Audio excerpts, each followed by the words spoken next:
I'm Grady. I'm Zach. And I'm Charisse. And welcome to Highlights, your unofficially official one-stop shop for all of your All-Star 7 information. This week we are covering episode 11 and it's the semifinals, baby! And I'm excited to almost be done. And boy, did it change everything instantly. So, before we break down the scoreboard and see what happened with all of the legendary legend stars, let's recap how we got there, previously on Drag Race. This week's episode was Drag Race Gives Back Variety Extravaganza. And I will say extravaganza it was. Variety, maybe not so much. But we'll talk about that in a second. But the episode opens up with RuPaul delivering the challenge as he always does in a fabulous jacket. I actually wanted this jacket. One of the better outfit choices this season. But he delivers some interesting information. And I am about to call my local police department and offer my services as a psychic, because here are the bonus stars, just as I've been predicting for weeks.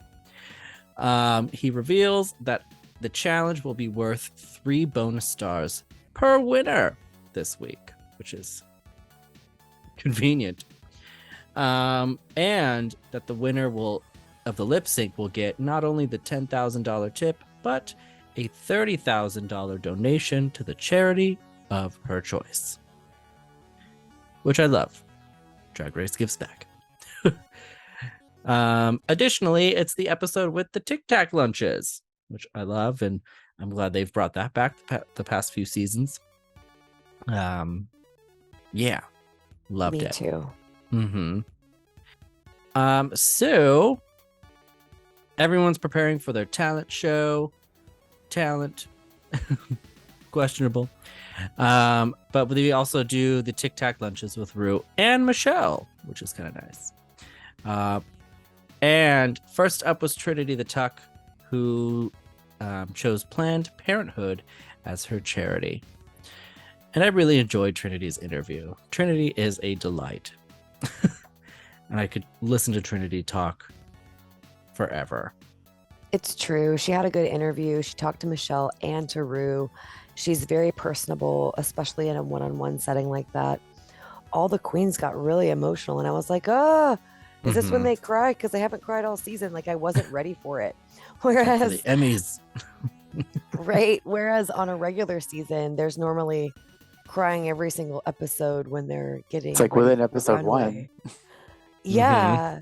So I was ill prepared for the amount of emotions last night, but at the same time, I enjoyed her interview immensely. Yeah, she's always very personable and candid in her interviews, and I really appreciate that about Trinity. It makes her really relatable. Yeah. It feels like you could easily just sit down and have a conversation with her, so I really liked her interview. Vivian was up next. Her charity is Trans Lifeline. And I remember very little about Vivian's interview. It didn't really seem like they spent a lot of personal time on her, really. It was really strange. They asked her more foreigner questions, like, "Oh, is this the longest time you've been in the United States? Was it different here?" Just really random. I was like, this isn't like getting to know Viv time. Yeah, she seemed more personable in her confessionals, because I think it wasn't just asking, like you said, questions about her being not from here. You're right, though. It was very you just flew in, Vivian. Are your arms tired? Monet was up next, and her charity was Color of Change. I didn't mind her interview. I don't, just to put this out there, I don't dislike Monet. I feel like I need to say that. I don't dislike Monet. There are lots of things that Monet does and puts out there that I really do like and enjoy and appreciate. I know I was very, very critical last episode because I was upset. But I didn't dislike her interview. She seemed to be pretty personable. It's difficult to really gauge one-on-one interviews like that, because I feel they're all trying to get their one-on-one moment with Rue and Michelle and really explain to them why they're there. and it's always nice when they do get to open up and be very vulnerable. Not all of them do, but it's great when they do, and you can you're let in a little more. I liked Monet's interview. I don't remember any of the interviews being bad or any of the, Right. None of them did poorly. They're all used to interviews at this point.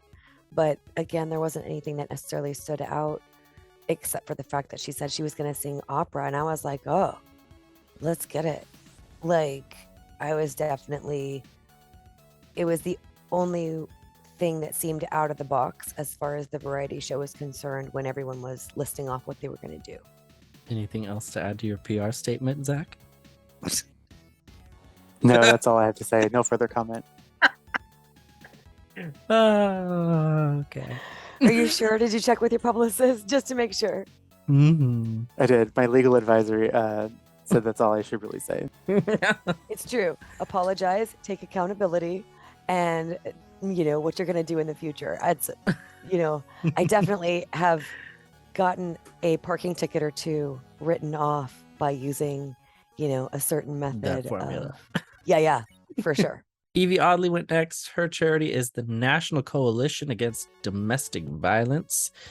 And her interview made me quite sad because not only is this charity near and dear to her heart for, I'm guessing, very personal and traumatic reasons, but something that was mentioned on her original season is because of her condition, which allows her to do a lot of the, really cool, almost superhero-like things she can do in drag. She won't be able to do it forever.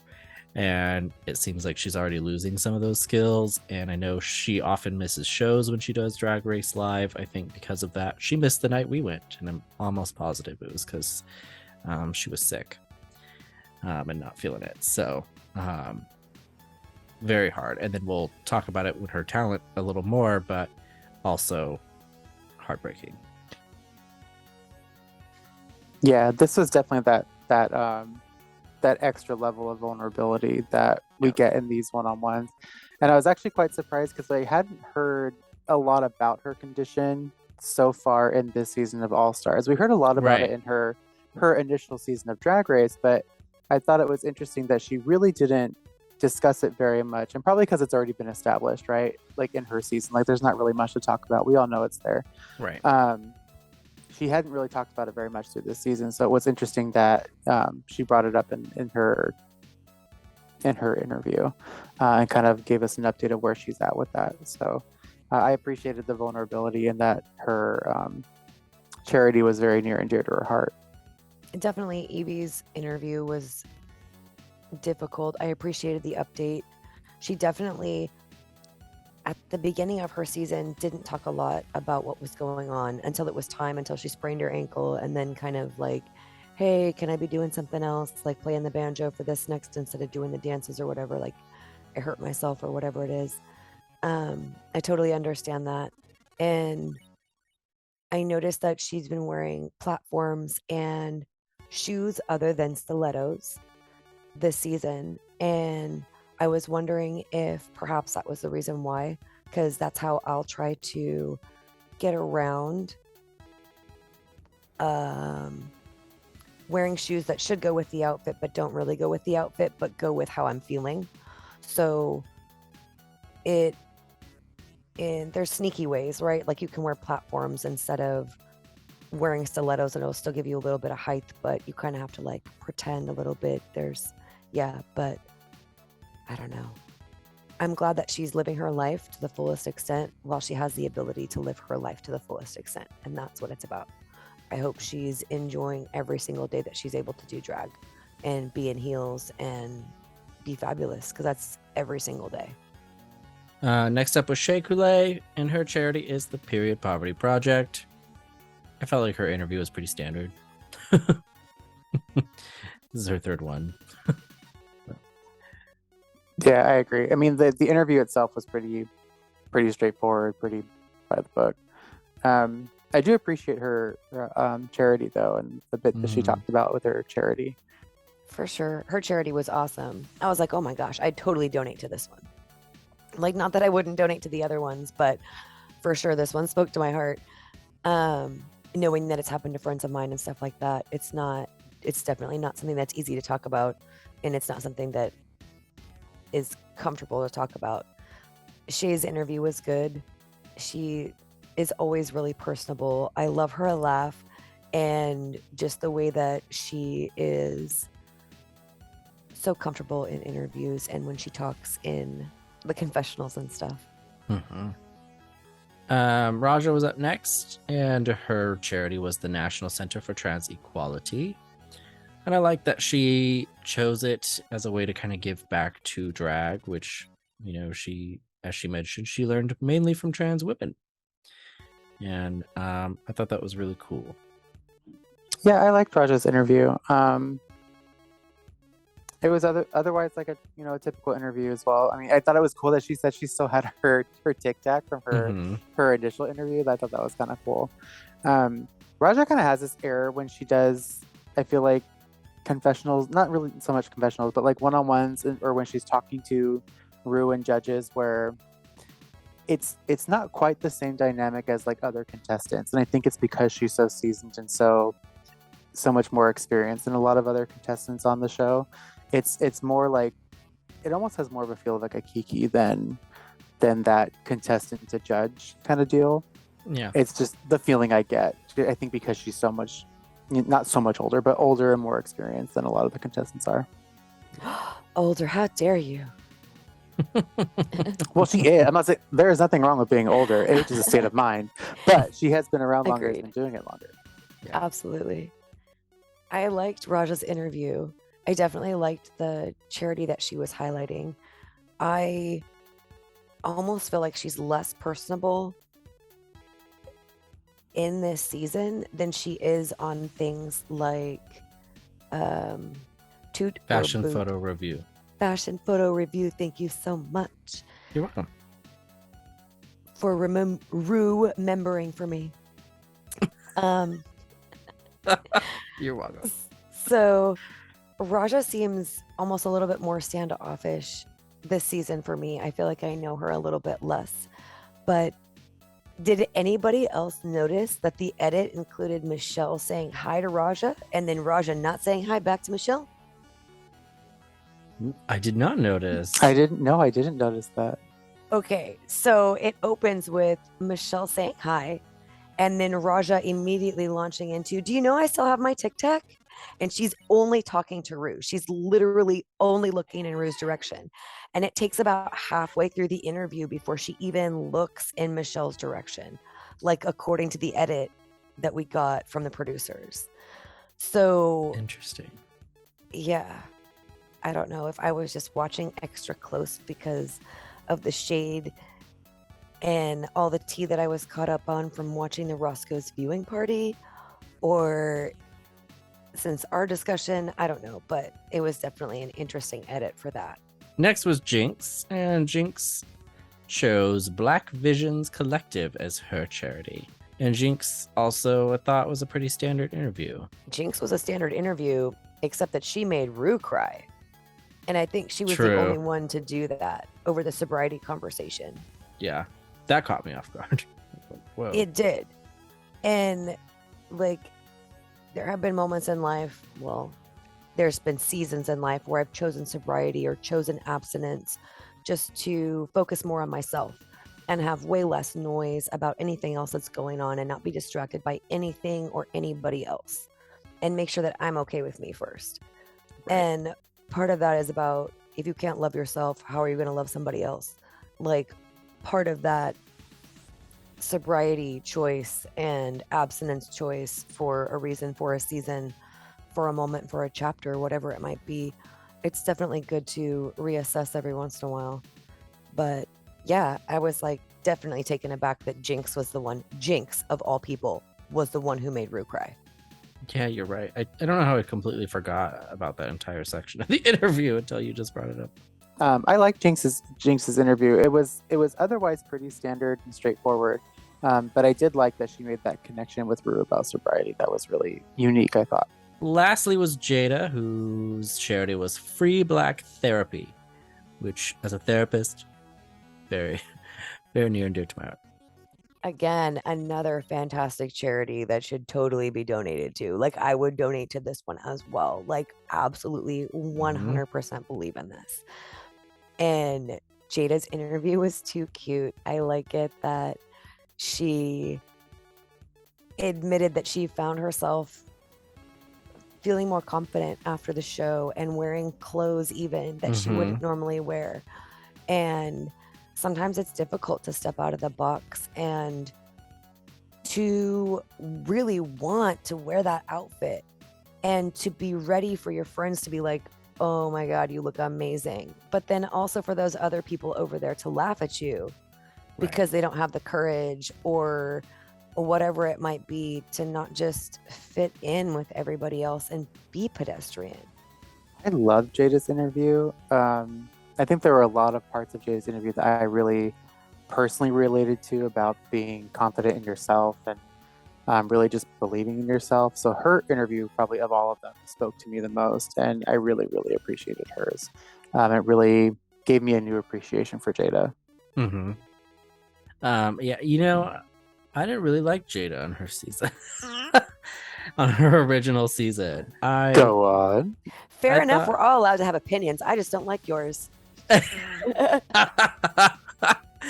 thought she was good. I didn't think she didn't deserve to win or anything. She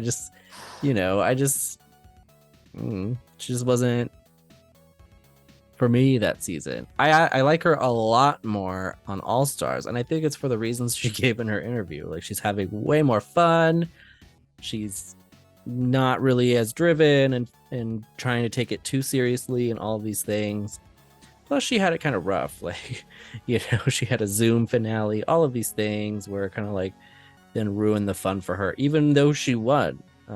So it's nice to see her kind of take a lot of that back. So I will say that. Love her now. She's great. She's one of my favorites. Getting to the main stage. Rue's look. My note says, I think I'm into it. I wrote picnic queen and love the gloves. I thought it was really cute. I like the, for lack of a better word, picnic table cloth pattern. I thought it kind of worked with her. I was into it. I definitely didn't get picnic tablecloth until you said something, and now I can't unsee it. What's so funny though is I really like this. This took me to a throwback of Rue in her videos from the 5 9th Avenue project, back to Rue, in the 1800s, as she said on this episode. But yeah, I was like, ooh, look at you. Are you going to the bus stop? Are you going to go to the mall? Can I go with you? I loved it. It was like she was going to a potluck in the park, and people had signed up already to bring salads and drinks, and she was like, I'll be the table. It's true, because you can't be one of those naked table models in a public park, Grady. How dare you? Exactly. I loved it. She was like, eat upon me. So it's the talent show, and they typically don't do runways for talent shows across the seasons. Yeah, so talent show is the runway. So first up, Trinity the Tuck, who did a song. I didn't like it. It wasn't my favorite of the songs, but the tea that was poured on her was a cool stunt. It was okay. What did Michelle say? It was cute. You got up there and did it. You were in the program. You showed up. You were present. It's true. I thought it was cute. The lyrics were funny. I appreciated that bless your heart, just in case nobody else knew what that meant. Her costume was okay for me. The reveal was kind of exactly what I expected it to be. It was a good show opener. I'm glad she didn't go after certain people. I think that Trinity was a good choice to open the show. I agree. The song wasn't my favorite either, considering almost everyone did a song. But it wasn't terrible. Wasn't my favorite. It wasn't my cup of tea, except at the end where it was literally tea. But it was cute. She did it. She got up there. She did her thing. It was Trinity. I mean, it was Trinity. Her ass was out. So, yeah. I just thought the visuals and then the lyrics and all of that, but to this weird like bitch track kind of thing. It was so weird. But she's like Southern hospitality, bam, and I was like, whoa. It was weird. But you know, it was fun. It's true. And I also felt my eye being drawn to her backup dancers a little bit more than her, which didn't happen with other performers. So, yeah. I did have a problem that she didn't seem to know the words to her own song, which I feel happens to her quite a bit. And that really bothered me.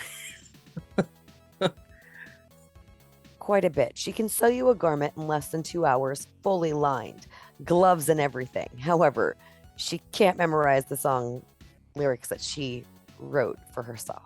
Next up was Evie, who, surprise, surprise, also did a song. I thought Evie's was good. I thought the performance was better than the song. But I had a great time, and I love the reveal that she wasn't actually the one coming out on stage. She was in the box that was being brought out on stage. I love that it was a showcase of all of her skills, which helped her get the crown, and it's all stuff that she's kind of saying goodbye to in terms of a skill set. And I loved that. I thought it, especially with the interview she gave, it paired really nicely, and I loved Evie this episode. She even had a little pink wrist brace on, which was cute. So even when she's not feeling good, she's still in drag, and I love that about her. Yeah, I was really into her performance. Again, the song was not as good as the performance, like you said. I was really more about the performance itself. I couldn't tell you what the song was about because I was more interested in what she was doing on stage. But I thought she did a really good job. It was smart and it was cute, and I was entertained. I loved the look-alike at the beginning, the gag of her popping out of the box. That was fantastic. How did I miss a rhinestone pink wrist brace, though? Very cute. I enjoyed it. Definitely going to need to get on that. Also, if there is, a platinum plunger in this world, then that means I can platinum my canes out as well. But yeah, Evie did great. The performance was fantastic. I couldn't really hear the lyrics or what was going on, but the performance part was overwhelming, and definitely enjoyed her little love story to nod to all of her little performance bits. Jada was up next, and she did Fire Baton Twirling. No, I'm just kidding. She did another song. Surprise. A lot of people did songs. Imagine it was fun, though. Did twirl a baton, though? That would have been sick. That would have been awesome. Because that's the night the lights went out in Georgia. Exactly. Speaking of homeschool, homework started. Episode 1, season 1 of Designing Women has been started. Love it. Jada did great. She was super cute in her little, it reminded me of Michael Jordan everything from the 90s. Her little red and black and white outfit, and her number was cute. She definitely referenced all the things that made her a queen. I kind of wish that it was things that were going to happen moving forward, or a little bit more about who she is, but that's okay. I thought the performance was good. She didn't mess up anything, but I definitely again found myself looking at the backup dancers a few times, and so did Carson Presley, if he was going to cross his arms and do their whole bit. Yeah, I agree. I liked her performance, but I also found myself not quite as focused on what Jade was doing and more focused on the background dancers and what everything else that was going on. She didn't pull quite as much focus as I had hoped she would have, like other performers did for their acts. But it was entertaining. It was fun. It wasn't not entertaining. I enjoyed it. Next up was Jinx, who also did a song, but I appreciated that she sang it live. I will say it didn't give me anything different or special about Jinx that I didn't already know. It was definitely on brand, but she did really well, and she made it funny and campy, and that's Jinx's thing. So I for a Jinx number, I thought it was great. Yeah, I was kind of wishing that this was more than it was. She didn't do bad by any measure. This was definitely a Jinx act, but I think because we're so used to and so expecting this like vaudeville performance act, it kind of like I expected this when she came out, and she came out and did it. I was like, okay, that's what I thought, and moved on. So it was the little bit at the end was funny, and like you said, very on brand. But I don't know. I was kind of hoping for something new and different, something out of Jinx's box, but it was cool. I definitely was. It was cute. She looked lovely. I loved her hair. The dress looked great on her. Mm-hmm. This was absolutely expected. It wasn't anything new. It was showgirl cute and a little bit funny. I felt like it was just normal Jinx. It wasn't over the top funny. It wasn't. I didn't necessarily cackle out loud. It was okay. She did it. All right. Um, Well, I feel if I'm going to be that hard on Monet most of the time, or some of the other queens, I can be just as hard on Jinx, and I just want to be Sounds like good, that yeah. to be known. As far as that's like, true. I definitely have my fan favorites, but I expect a certain level. She didn't half-ass it. I'll give her that. Next was Shay. Yet another song. My note says, "Okie doke." And I didn't hate it. I thought it was good. I appreciate that she choreographed it herself. It was an homage to Janet Jackson. I feel like this is going to be an unpopular opinion. I didn't really like this song. How dare I'm you? sorry. Shay is not a singer to me. I'm so sorry. Oh my goodness. It was great. So I thought this performance was amazing. It was easily one of my favorites for the evening. Zach, I'm with you. I'm totally with you, Zach. Oh my goodness. I love this. Go ahead, Zach. This is one of the acts where like I couldn't see the backup dancers because all I could see was Shay. And I think it was because her song was so cohesive and so well put together, and the choreography was so on point. I wish that maybe Trinity's and Jada's and Evie's were quite as put together as this performance was, because it probably would have been a much more well-rounded performance and well put together package.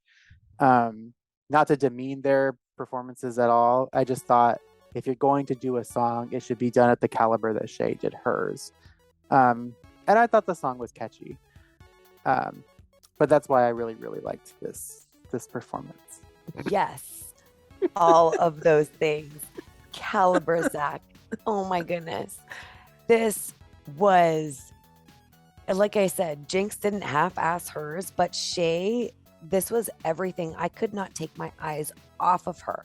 The backup dancers did not even exist. I can't even tell you if they were the same ones that everybody else used, because I didn't even look at them. Not the first time, not the second time. I really hated her jacket. Those gold things that came around the side and from the back, I did not care for that. Beyond that, she looked lovely. Her face was lovely. Her wig was lovely. The choreo was amazing. She had so much energy. I didn't have time to listen to this song earlier. Otherwise, it would have been number 2 on my list. I mean, yeah, I thought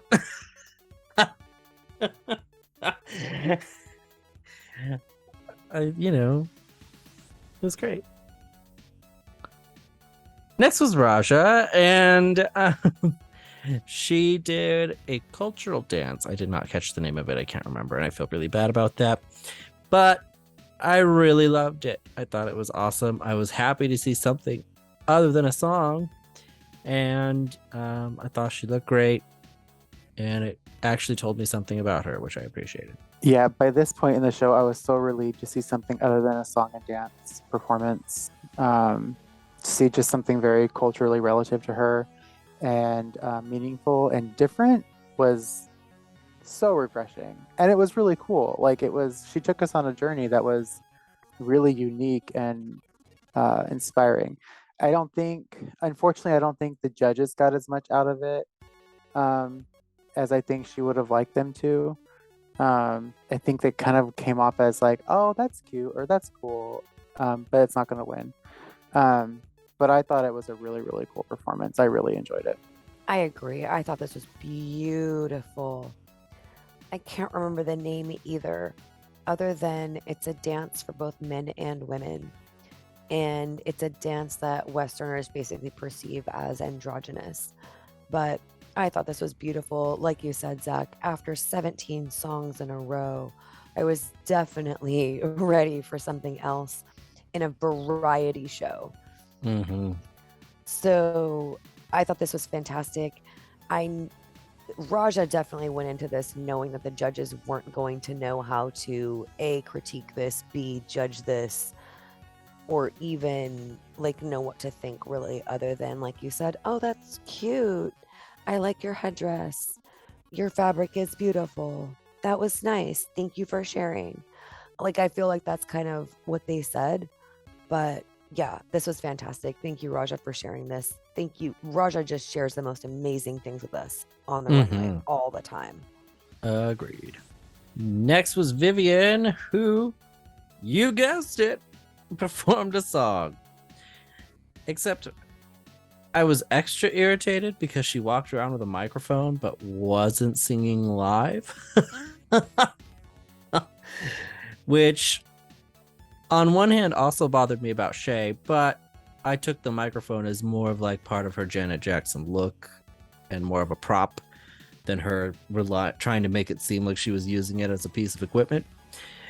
But Vivian limited her dancing and movement specifically to hold this mic, which didn't appear to be on. And it really bothered me. But out of all the songs, I will say this was my favorite song. And I thought it was a bop. And I've been streaming it today. She's welcome. It's true. I like this song.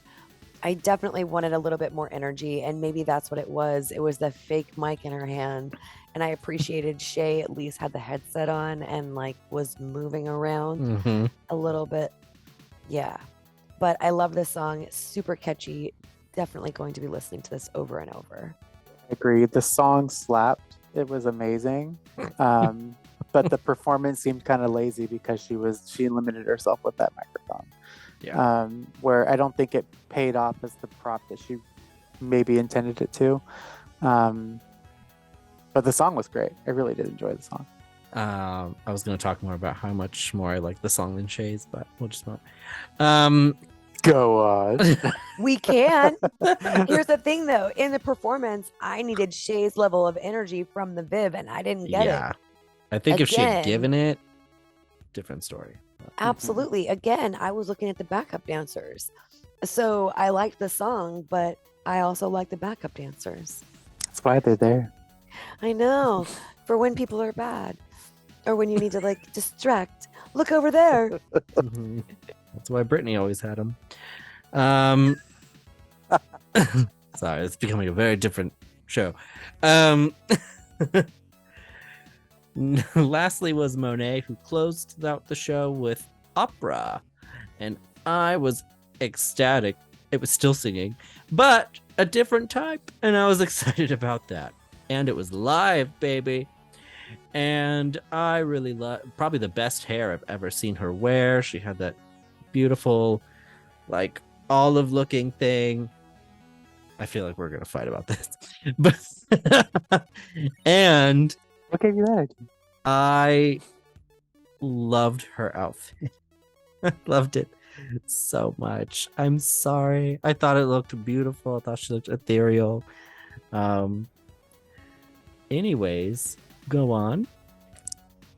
I loved this act. I thought it was awesome that it wasn't a recorded song and it was live, and she's incredibly talented. It was an amazing performance. I agree with you that her hair looked beautiful.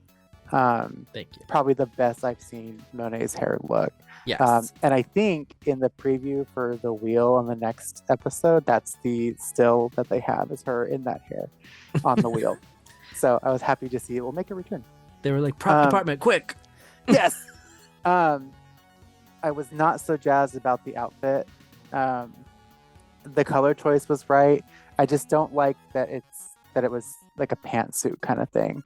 I wish it was more of a gown, because it's a personal thing. That's what I think of when I think of opera and opera performers. It's much more elegant in that way. But that's definitely a personal thing. I really thought this was a strong performance for Monet, and she deserved what she got for it. Okay. First off, just wow. This was so impressive. I cannot believe that Monet did this with a corset on. A corset that's binding your diaphragm that you need to take breath in order to sing opera. Like, this was not easy. I take back anything that I've ever said about Monet singing, and the producers have not done her justice, because if she had just been able to sing in her range, she would knock everybody out every single time. Every single time. They have sabotaged her. I did not know. I had no idea. We didn't know. That being said, oh, I really hated that wig. Like, so much so. It was the most distracting thing I've ever seen. Like, it felt like parts of it were like not staying where they should have been. It was sparkly though. I liked that. It almost felt like there were like eyes staring at me from the wig. Like that. I got Creature from the Deep from her pantsuit and from the wig and the fog machine. I would have It's Charisse's turn. It's true. I would have to agree with you, Zach. I think that if she was worried about such an amazing voice that she is worried is so deep coming from a drag queen, then she should have super zhuzhed out and been extra femme, maybe, instead of going with the pantsuit. But her face was painted fantastic. The widow's peak in the wig bothered me. Like, there were so many different things, but I almost didn't like catch them all until the second time, because I was just so impressed with her voice and her skill. Like, just, oh my God, Monet, do this every time, please. Whoa. So people who placed high were Monet, Raja, Evie, and Shay. Top two are in fact Monet and Shea Coulee, culminating a weeks-long storyline where Monet and Shay were trying to climb their way back up the ladder, and each get 3 legendary legend stars. I agree they were both high, so I'm fine with them getting it. Monet, I think, 100% deserves at least a top 2 spot. She did fantastic. Now, see, I have a problem with the fact that they won 3 stars for this. So Monet, conveniently, Monet gave us a half-assed job on so many challenges, didn't perform as well as so many of the other queens did all season, and now she's in the finale because she did well on this one challenge. That's what bothers me, and I'm perturbed by that. I would have to agree. Yeah, it just doesn't make any sense. Shay I feel like has been overlooked all season because she's been really turning it out all season and giving us great looks. I don't feel the same way about Shay and Monet in this regard. I feel like Monet is so you'd give Shay 3 stars. I'm okay with Shay getting the 3 stars and getting the place in the finale. But okay. Monet, I feel like, played this game where it was, I'm not going to put in all the effort. And especially when it came to runways. And now she, like, by some miracle got lucky and is there. because she did very, very well in this one challenge, and that kind of bugs me. I mean, it's the game. It is what it is, and I'm not saying that Monet is not an excellent performer or a drag queen. She definitely does things that I could never do, but as an audience member, it just feels not right. Cheap? Does it feel cheap? Yeah, it feels a little cheap. I just also feel like if it's not fair for Monet to get 3 stars and be in the finale, it's definitely not fair for Shay to also be up there, because Shay was in dead last place. But she had scored high almost every single week. Sure. Yeah. Whatever you say. I mean, she did, but I thought that's how the points worked. I know. I know. But even by the points,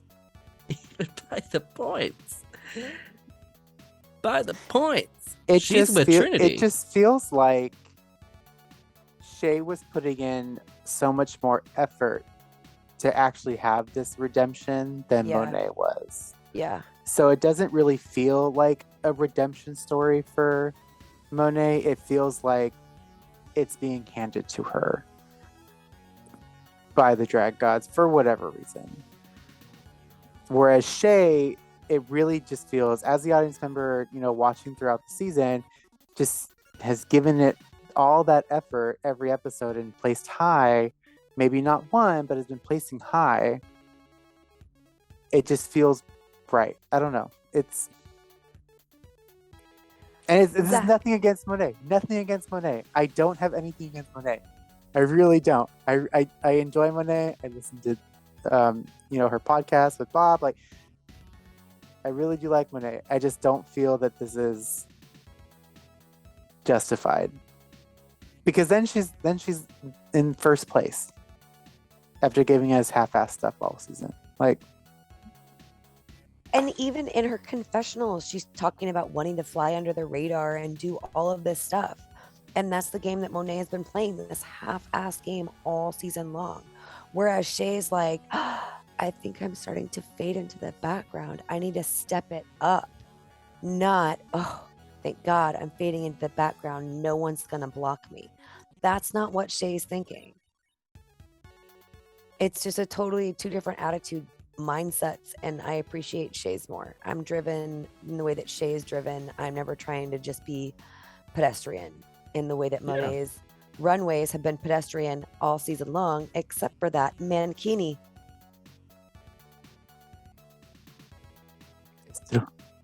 I appreciate Shay's drive for sure. I still feel, though, at the end of the day, if she didn't have the stars before,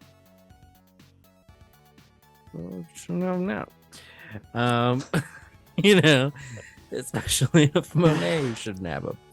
And I feel like making one challenge worth like 3 times as much as the others is a little weird, and I feel like it negates a little bit of everything else that people have earned already.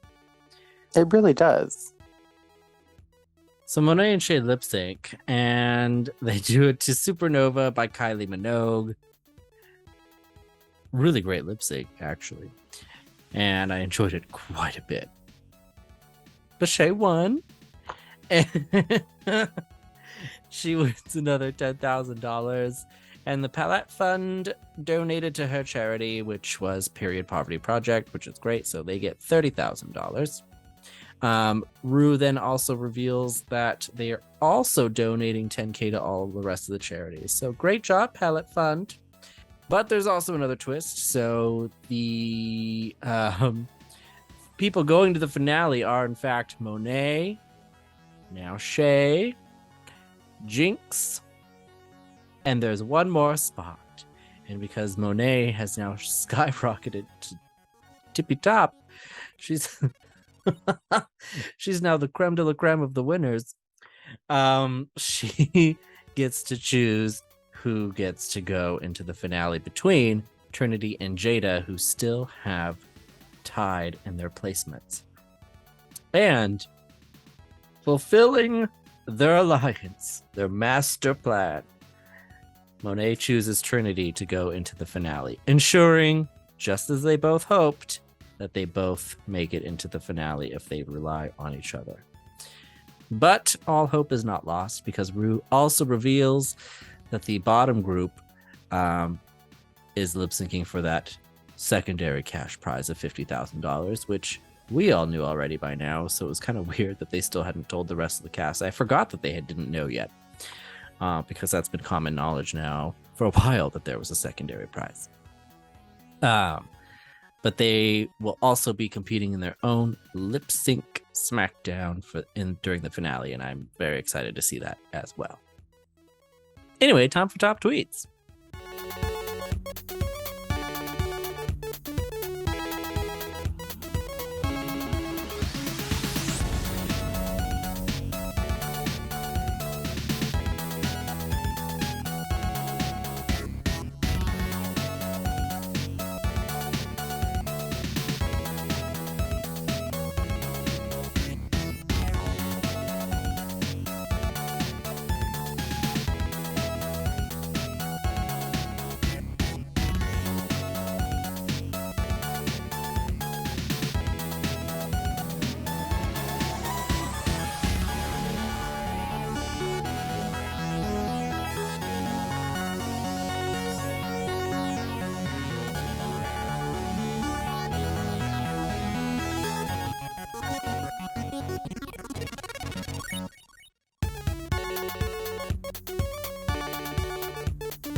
And getting into the scoreboard. So Shay wins another $10,000. That brings her winnings up to $20,000, meaning unless Evie wins that $50K, she's walking away with Zippo because she hasn't won a single dime. Stats are now all over the place and really fascinating after the way the 3 stars for each winner this week nuclear bombed the rankings. Because really, Shay, point-wise, is tied with Trinity and Monet. But Jinx is still far in the lead. They aren't that far behind, I will say that. But it is shocking how things immediately changed. So the rankings now are as follows, with a whopping 5 stars, the most of anybody in the season. Supreme herself, Monet Exchange, is first place with 3 challenge wins and 5 stars. Jinx still managing to be in second place. She's got 4 stars, 5 challenge wins. Shay now in third, also now with 4 stars because of this week, and even though she only has 2 challenge wins. Good for her. Isn't that lucky? Trinity, 3 challenge wins, 3 stars. She's in fourth. Jada, 2 challenge wins, 3 stars, now in 5th.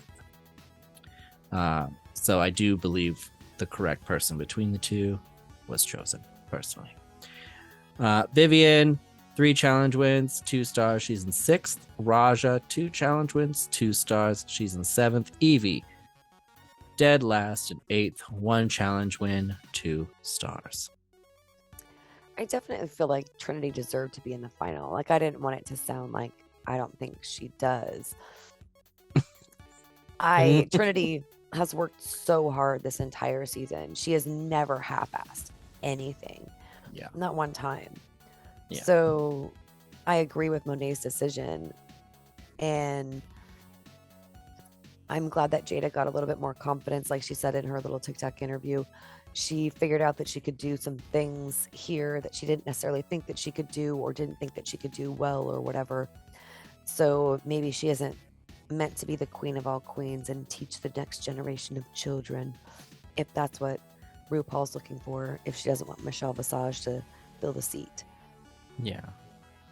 I mean, by the stats, it looks like that's going to be Monet. Is that not funny? What a world. Right. Right. RuPaul can make whatever decision RuPaul would like to make. That wouldn't be the decision that I would make. Based on work ethic and who I thought would carry on my legacy, or at least expect a certain caliber from themselves and others, Monet wouldn't be the one that I would choose. Yeah.